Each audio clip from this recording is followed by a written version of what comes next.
There are millions of stars in the sky. We can see them at night. We can't see them during the day because of the light of the sun. The sun is also a star. The other stars are very far away from us. That is why they look so small. People who study the stars are called astronomers. They tell us that long, long ago, the earth was part of the sun. Somehow, little bits of the sun got loose and shot out into the air. But they could not wholly get rid of their father, the sun. They kept moving around the sun. It was as if a rope was tied to them and they kept whirling round the sun. We call them planets of the sun. The earth is one of these planets. The other planets are Mercury, Venus, Mars, Jupiter, Saturn, Uranus and Neptune. Thus, to begin with, our earth was the part of the sun and was as hot as the sun.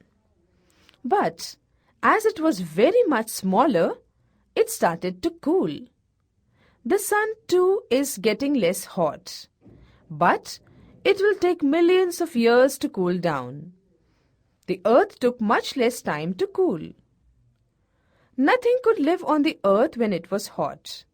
There could be no man, animal, plant or tree on it.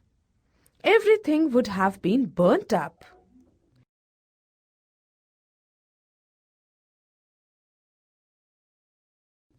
Just as a bit of the sun shot out and became the earth, so also a bit of the earth shot out and became the moon. Many people think that the moon came out of the great hollow, which is now the Pacific Ocean, between America and Japan. Thus, the earth started to cool, and it took a very long time to cool.